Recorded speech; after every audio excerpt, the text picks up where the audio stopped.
And the value of real estate opportunity in the country is estimated at $56 billion without doubt. This is a clear indication that Nigeria's real estate industry is very viable. This is, however, understandable in a country of 200 million population where housing demand-supply gap is well over 20 million units, while annual housing output is between 50,000 and 100,000 units. Despite these encouraging figures and trends, the Nigerian real estate industry is still burdened by several issues that are hindering its growth. One of such is buildings collapse. With a recent tragedy in the Ikoyi axis of Lagos State, it brings to question the balancing of quality and profit in real estate business. Joining me now to talk more about this is a professor of housing and urban regeneration and the founding director, Center for Housing and Sustainable Development, University of Lagos, Professor Timothy Nubi. Thank you very much, Prof, for joining us on the program. Good morning. Thank you. It's a pleasure being here. Yeah, Thank you for having me. It seems that since we didn't have our own natural disaster, so we create it by ourselves by shared negligence. Shared negligence, is that how to describe this tragedy in Ikoyi? Yeah, sincerely speaking, I want to start by saying that this is a sad moment in my life. Because I've been advocate of vertical development as a way out of housing shortages. That we can't continue to afford, we can't continue to spread horizontally. It's expensive. So we've been pushing for vertical development. When you say vertical development, that's the high rises. You see, good. High rise. Okay. Let's go up. Let's mass produce. Mm-hmm. And this is a response. And what you see happened is not a disaster on individual or company. It's a national disaster. It's truncating efforts of many years. You don't fund such projects with local funding all over the world. They are most of the time internationally sourced source of fund. Who will come and fund projects in a country that cannot say that we can do 21 floors? So it's a big problem. It's a big blow to the emergence or evolution of the industry. So it's a big blow. So is it negligence? You know, there are reports. There is a panel already set up, because it's a big issue. We're not talking of 3 floors. We're talking of 21 floors. It's not now. Could it be as a competence issue? Is it that Nigerians, we don't have the skills? Do we have to employ the services or the foreign counterparts? I mean, you talked about funding, and you cannot fund this kind of project, just from local funding. If any international... The issue is this. The promoter of this particular project, Meso Recipes, is late now. He died in that project. Yes. Was one of those who died that day.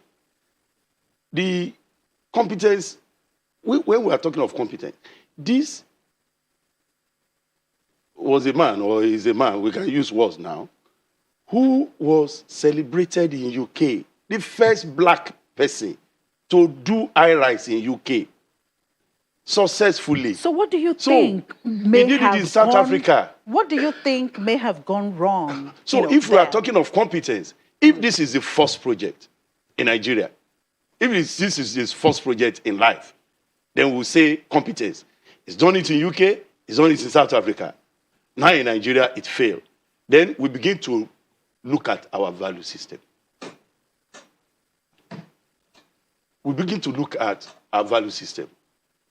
Nigerians have done well all over the world. In America, we are the most educated tribe or national.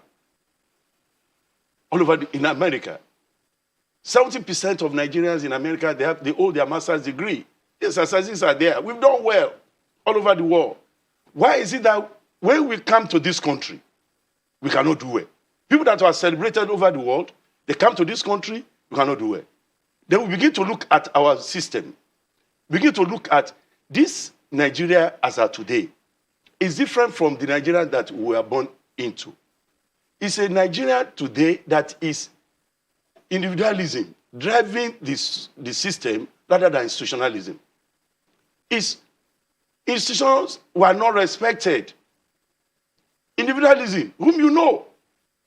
Because the few clips we saw, we'll see that if institutions, we won't have breakdown on the highway if LASTMA and traffic control bodies were allowed to do their work.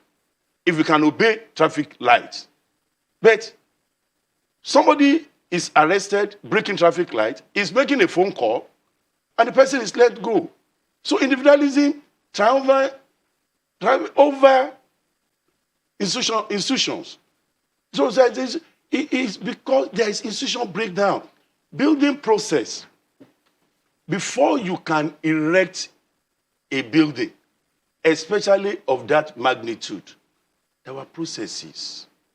The first stage is the design process. Second stage is the regulatory, the approval by regulatory agencies. The third stage is the award of the contract and the construction of the said building. These are delicate stages.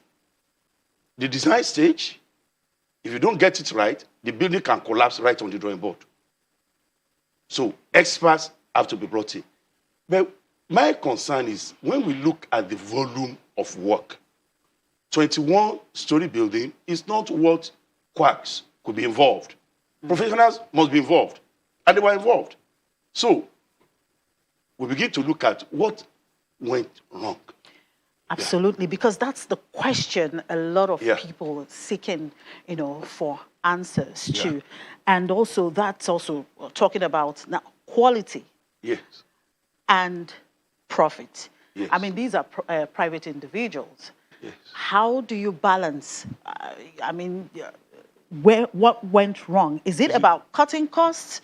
You see, in all over the world, this process of funding such projects, like I said, you don't fund such projects without putting in place your right papers. You have your design is approved. There is financial analysis. You know your profit. If it's not profitable, you don't go into it. It's there. It's not a small-scale project. Funders who will fund such project in any client, they will look at your design. They will interrogate those who are involved, who are the construction team. They will look at your cash inflow, compare it against the outflow. They will look at your net profit, your RRR. All these things were looked at, and they consider the viability of the project. Then you move to site. This, when we talk of a project of that magnitude, in different climates, until the report comes out, if a project of 21 floors, you can't just do it, assemble quacks, without expert. So the issue of cutting cutting cement. Is it possible that this is a case of assembling quacks? If this is an individual that have done this kind of project elsewhere, why would it be different here? You see, there are different stories. There are different stories that's flying on the social media. Stories of certain floors were approved. 15 floors approved. Well, the deputy governor said, the 21 floor was actually approved. Great. Yes. But that, perhaps it was a substandard products that were used. Then there's a problem. If the deputy governor should tell us that, then there's a problem. There's a problem in the sense that we are talking of 24 21 floors. And we said, in this process we are talking about, after we have the design, the architectural design, the structural engineering design, the developer will submit all these things for government experts to approve. They look into it. Apart from the funders also interrogating them, they look into them. And during construction, they were well stated. During construction, first floor, second floor, nobody is raising flag that they are poor standard of work, poor materials. We are shouting, we can be claiming poor material at the 21st floor. That is not, the governor should not quickly jump into that conclusion, because there are people in charge. Then who are in charge? Who should have reported on when they were on the first floor, second floor, third floor, that the work that is going on here is shoddy. The work that is going on, because all these things were stated. There are people that are responsible. 21-story building is not a bungalow that you can hide, that you don't know something is going on. Wherever 21-story, 10-story building is going on, people know that there is a project going on.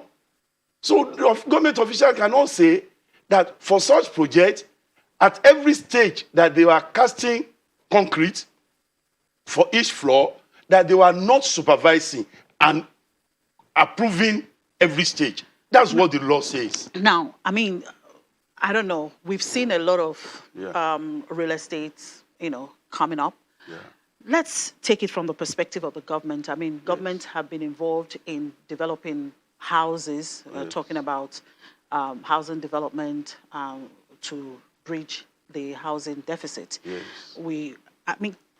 Let's look at the 1004.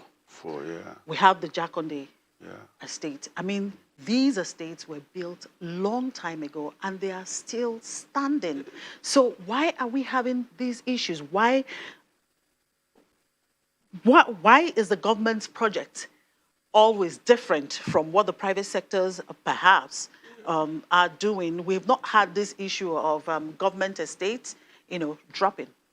Yes, you are not too correct in the sense that this value erosion is everywhere.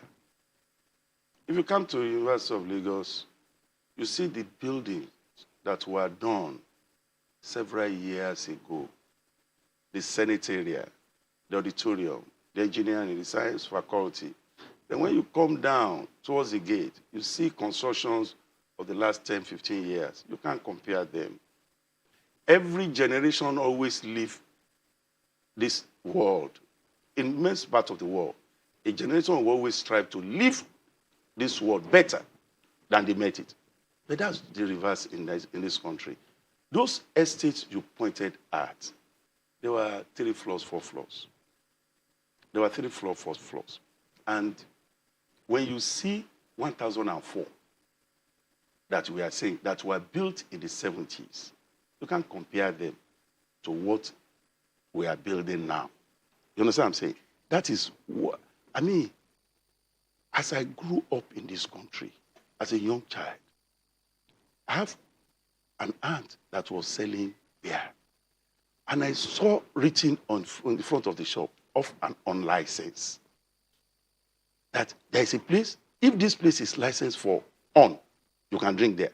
If it's off license, you can't drink there. It disappeared. We don't see such signboard. When I got to England for the first time, I saw this signboard of an unlicensed. Their rules are obeyed. Over the years, people don't obey rules. Standards have dropped. People believe that, who is there? Who is a Loma or LASTMA official that can arrest me? Who is that in planning office that can stop my work? I will make a phone call. This is what we are hearing. I'll make a phone call, and this I will allow to continue with whatever I am doing.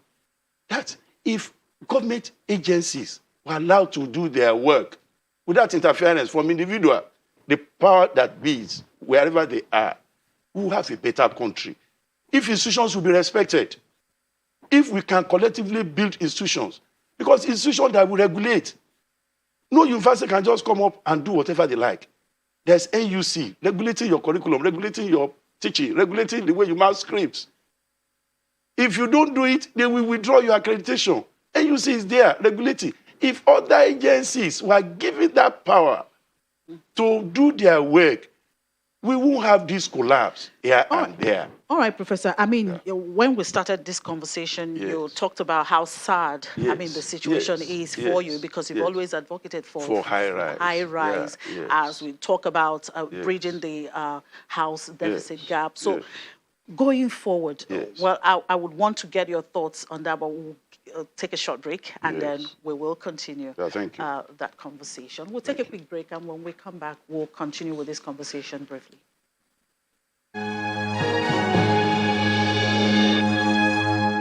You're welcome back. Well, we're still looking at the issue of buildings collapse and their implications for real estate development. I will still have Professor Nubi here, who is a professor of housing and urban regeneration. I mean, you've always advocated urban regeneration. I'm talking about, yes, the vertical, development. I mean, what we are seeing now, a lot of people like myself would be afraid to actually go live on a high rise, like that. How do we, stop? Get out of this? Yes. Yeah, thank you so much. I will say that every house, let me start with that. I will come back to the solution. We have the solution. See, every building has they have lifespan, mostly 70 to 80 years. If you don't regenerate, if you don't retrofit, they will drop dead, like any human being. So we have not seen collapse. We have not started experiencing collapse. You see building dropping dead when they get to that age. So we should prepare for more collapse of even low-rise buildings. Because once they get to their lifespan, they begin to drop. And we are not doing retrofitting, we are not doing regeneration. So how do we guard against future collapse? This nation must embark upon mass urban regeneration. Old buildings in old location must be regenerated. That must be. Because there is no maintenance or repair culture in this country. So we must consciously drive urban renewal, urban regeneration. We must do that. But what's the solution to all these things? Many years back, for almost 10, 15 years, professionals in this country came together to do National Building Code. Yeah. National Building Code is there. Yes. Voluminous book, like a Bible, for the building industry. The building code is like the MOT for vehicle. No vehicle will be on the road today. In Europe, they started in Nigeria, they will stop it. We call it roadworthiness. That this vehicle is worthy to be on the road and not endanger people's life. The same thing is the building code. The building code is to prevent such occurrences. Everything is spelled down there. The role of every professional, the role of every institution. But is that being carried out? It's not. Mimico muscle some strengths during his time as Minister for Housing. And they finalized it after working on it for over 15 years. But between the time of Mimico and now, the National Assembly have not passed it. We labored to get the building code out. Just like any policy in this country, national policy. That's a major problem. Because the building code is like MOT for So how vehicle. important do you think it is for them to really pass this at this time? With all these things that we see going on. Because government is not, we are not as rich as we used to be. They were asking private sector to drive the industry, the housing industry. Now, the private sector can only do it through funding, mostly from overseas. Now, we are eroding trust on this source of. So government is not building houses, private sector driven one is collapsing. So, but what could prevent it is already in their hand, the National Building Code. Thank God for Lagos State. They tried as much as possible to domesticate it. But you see, if it's law today, if the National Building Code is passed by the National Assembly and it becomes law, all these people, those that were involved, the penalties are there. Because about 40 people were working on that site. As of today, about 7 people were found dead, or I don't know the number now. 30 something. Found dead. Yes. That's murder. You see, if you are involved in the project, unfortunately, the promoter died in this case, but they are consultants. There are people who worked on the project. They still have questions to answer. Absolutely. They still have questions to answer. If we begin to persecute those who are involved in the projects that collapse, buildings that collapse, you see people will sit up. But a case will come, all this thing now, in the next 1 week, is out of the... That's the problem. Once you know that for what you do, like in the Moses law, Hammurabi's law, eye for an eye. If you're building a house for me, it collapse, I'll go and demolish your home. You know, it's as hard. So when you want to build a house for me, and you know that, you know the implication, you will sit up. But no punishment. People just continue to do. Life continues. Life continues. Those that are dead are dead. So, but the building code is there. This urban regeneration is there in the building code because every 4 years, the architect or group of people must certify a building okay for human existence. So it's there. So persecution of offenders, enforcement of the National Building Code is the only way, because all the responsibilities of the professionals in the building industry, they were well stated there. Let's dust it from where it is. Let the National Assembly, for heaven's sake, help this country look into that building code and pass it into law. Yeah. Now, where does insurance, come to play? In all of this, yesterday I was listening to Mr. Babatunde Fashola talk about the fact that introduction of insurance during and after construction, as a measure for safety. It helps. It will definitely help because they become regulator. If I insure your building, now, I will make sure that those requirements, safety precautions are put in place. So it's important. So because when you want to insure, you go to insurer, all they will demand from you before they can say we can insure this project, you find out that all these things, they are in place. So when the insurance industry is robust, they become part of the regulators of the industry. Because they are more or less the financial regulator now, that we don't want to suffer loss. We want to see who is the contractor, what is the antecedent, who is the designer, where have they worked before. They will put their eyes where they have insured. So those are the institutions we're talking about, that we must begin to build institutions. We must begin to build institutions that will help this system. We must begin to. Insurance is a major institution in the construction industry. They are coming to play. We reinforce regulation and they will ensure that best practices are maintained, standard products were used, because they also don't want to suffer loss. If this project was insured, the insurance company is in trouble now. Because they don't want to be in trouble. They will make sure that what is going on there is ideal and standard. All right. Now let's look at our rescue mechanism, disaster management, in all of this. Yes. How important it is for real estate developers to also put all of that into consideration? Because what we're seeing being done here, Yes. having bulldozers, having to Yes. get, so even if you have there could be a possibility for you to rescue a lot of people alive there. With the manner of which they are doing that, I wonder, I mean, maybe perhaps that's the reason we're having, Such yes, the number death. of people, Yes, or yes. bodies being Yes. brought out from there.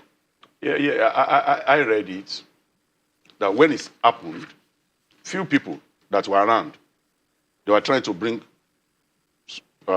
help some people out. But they said when security officers came in, they drove them out and sealed the building. So, and it took time for official rescue team to come to the site. You know, there is still a lot of work to do. But this is not the responsibility of developers. It's not the responsibility of developers. It's still part of the infrastructure that we need to develop. In real estate, we have physical infrastructure, fiscal infrastructure, legal infrastructure. The emphasis in this part of the world now has always been on physical infrastructure, road, water, this. There are fiscal infrastructure, like insurance we have said. There are legal infrastructure, laws, like building code. There must be law. You see, part of the institution is rescue. The rescue team is not the developer. You know, what we are doing today is like if every house is a local government. You provide your electricity, you dispose your waste, you employ teachers to teach your children. That's the way. If we are saying that rescue team must also be in the laundry list of developers, the cost of construction will continue. I mean, you know, we've had, when you look at some places in Lagos, the way they build, Yes. you know, houses are being clustered together. Yes. You'll find out that a lot of times there's no breather, actually, because of the clustering. Yeah, that's government. That's planning. That's planning. David said, if the foundation is faulty, what can the righteous do? That's planning. It's not individual that will come and do a plan of a place. That's government. That's what we are saying. We have messed up our city. Let us do regeneration. Let us replan. Let us create access. Because there is the access problem to disaster site is always a major factor in a rescue operation. So, but how do we have organized system? How do we have a well-planned city that if there's a problem, rescue team, they can respond promptly, no hindrance, no barrier, no traffic issue. These are planning. It's government. It's in government's hand.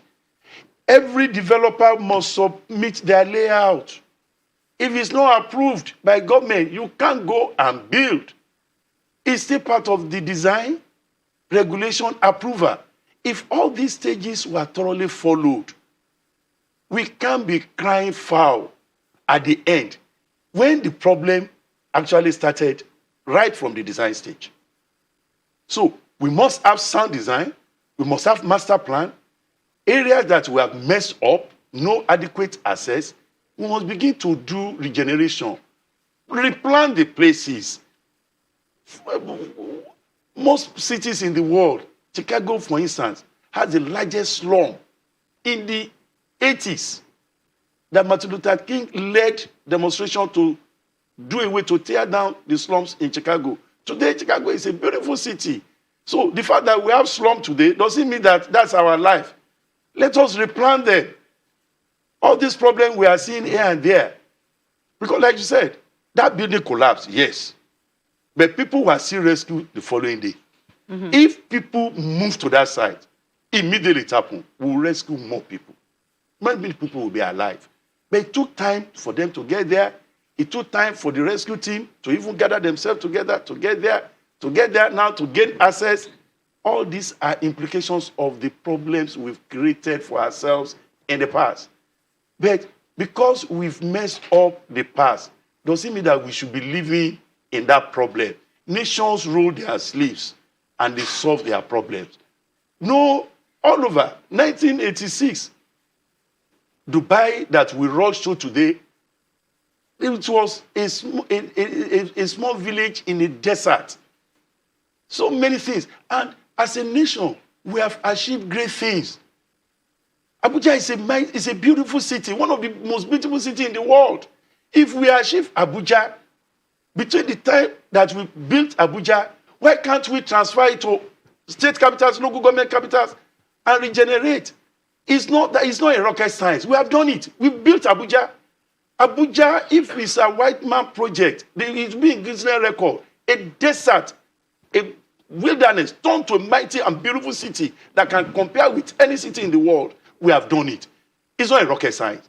And the success we have in Abuja today, because during the time of El-Rufai, he regenerated Abuja. Abuja was going on declining line. We saw the massive demolition. Say, no, you can't build on manhole, no matter whom you are. He did not respect individual. He made sure that he strengthened that machinery regulatory institution. And Abuja is better off for it today. If Abuja minus El-Rufai, Abuja will be a wilderness, Ajegunle, today. But look at what we see in Abuja today. Because when the man was regenerating, making sure that planning laws were followed, it was a big problem. But once we strengthen institutions, we don't have respect for individuals. There was a big person, a general, that he brought his house down. And he said, how can the general build on a manhole of a street? He put it down. It's in this country. If we can achieve such in Abuja, let us achieve it in our major cities. Thank you very much, Professor. I think it's a good way for us to leave this conversation. It's really sad, but let's just hope that we eventually get it right. You talked about the building code. Let's just hope that the National Assembly would actually look at it, considering what has happened now. Thank you very much for your time. Thank you so much for having me. Thank you. Thank you.